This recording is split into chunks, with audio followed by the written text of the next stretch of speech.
tuklasin ang Pilipinas. Scene 1. Kung wala pang laman ang bucket list mo, sayang naman. Tara na ating tuklasin ang mga nakatagong hiyas ng Pilipinas. Umpisahan natin sa El Nido, Palawan. Parang postcard ang ganda ng bawat sulok.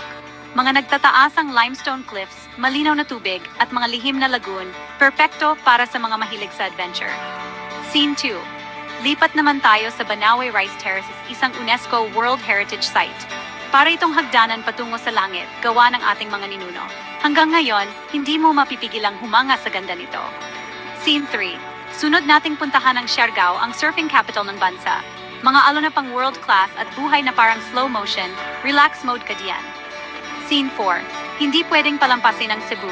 Mag-dive sa Malapascua, makipag-swimming sa mga whale shark sa Oslob, at mag-food trip sa Lechon capital ng Pilipinas. Scene 5. At syempre, ang makulay na vegan. Balikan ang nakaraan sa bawat kanto nito dahil sa mga kalsadang bato at mga bahay na gawa pa noong panahon ng mga Kastila. Scene 6. Kaya ano pa ang hinihintay mo? Halika na't tuklasin ang ganda ng Pilipinas. Isang paraiso na puno ng adventure at kasaysayan.